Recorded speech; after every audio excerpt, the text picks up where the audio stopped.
झारखंड विधानसभा चुनाव के पहले चरण में 43 विधानसभा सीटों के लिए चुनाव प्रचार प्रसार का शोर थमने के बाद बीजेपी के प्रदेश कार्यकारी अध्यक्ष रविंद्र राय ने कहा कि सभी सीटों पर एनडीए की स्थिति मजबूत है। हमारा घोषणा पत्र सिर्फ घोषणा नहीं, दृढ़ संकल्प है। उनसे बात की हमारी रांची संवाददाता रुचि ने। सीटों के लिए प्रचार प्रसार यानी चुनावी प्रचार का जो शोर है वो आज समाप्त हो गया है। 5 बजे भोपू की आवाज आपको नहीं मिलेंगी। जो बीजेपी के कार्यकारी अध्यक्ष हैं वो हमारे साथ हैं। चूंकि कई नेताओं की प्रतिष्ठा का सवाल है और ऐसे में केंद्रीय नेतृत्व ने पूरी ताकत झोंक दी है। क्या स्थितियां हैं सर, क्या उम्मीद करते हैं? झारखंड की जनता या झारखंड के जो मतदाता हैं उनको जितना भोपू सुनना था, जुबान से निकली हुई आवाज जितनी सुननी थी वो सुन लिए, लेकिन उनके भी दिल में ये दर्द है। 20 साल पहले जब झारखंड नहीं बना था, 24 साल पहले, 25 साल पहले कहिए, तब यहाँ पर ये झारखंड जो है वो लालखंड था। पलामू से लेकर के चाईबासा से लेकर पूरा संथाल परगना, कोडरमा से लेकर के पूरा जो चारों ओर जो हमारे जंगल के क्षेत्र थे और सीमा क्षेत्र थे, सब में नक्सलवाद का घेरा था। फिर से एक बार कमल खिलेगा और कमल ही नहीं खिलेगा, यानी कि एनडीए बहुमत के साथ सरकार बनाएगी।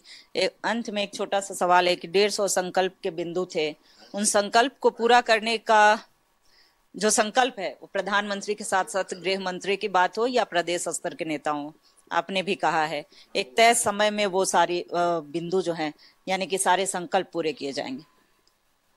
देखिए, भाजपा जो कहती है वो करती है और हमारा जो शासन चलेगा वो घोषणा पत्र सरकार के पास भी रहेगी। संगठन उसका निगरानी करेगा, सरकार उसको कार्यान्वयन करेगी। जनता को विश्वास में दिलाता हूं कि हमारे जो घोषणाएं हैं उसका निगरानी संगठन के माध्यम से होगा और सरकार उसको पूरा करेगी।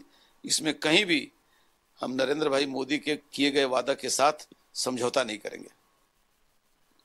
संवाद कार्यक्रम को भी भली भांति सुन रहे थे। संवाद में कई ऐसी बातें भी कही गई थी सर, और बूथ पर जो पन्ना प्रमुख तक को मजबूत करने की बातें थी। हालांकि उन्होंने आज भी जनता से ये वादा किया था। संवाद में क्या खास? कार्यकर्ताओं के साथ, बूथ स्तरीय कार्यकर्ताओं के साथ जो संवाद हुआ, प्रधानमंत्री ने कहा कि जैसे आप कार्यकर्ता हो वैसे मैं भी भाजपा का कार्यकर्ता। नेता के साथ, ऐसे संगठन के साथ हैं जहां शीर्षस्थ नेता भी अपने को कार्यकर्ता कहता है और जो जमीन पर कार्यकर्ता बूथ स्तर पर पन्ना लेकर के मतदाताओं से संपर्क करते हैं वो भी उसी स्तर के कार्यकर्ता माने जाते हैं। बिल्कुल, मेरा बूथ सबसे मजबूत, और ये कार्यक्रम जो संवाद का रहा वो मजबूती प्रदान करने का कार्य किया। और पहली बार कोई देश के प्रधानमंत्री अपने कार्यकर्ताओं से सीधा संवाद कर रहे थे। और ऐसे में भले ही चुनावी प्रचार प्रसार थम गया हो, लेकिन अब 13 तारीख को 683 प्रत्याशियों के भाग्य का फैसला ईवीएम में कैद होना है। कैमरा पर्सन अभय के साथ रुचि शर्मा, न्यूज़ 11 भारत, रांची।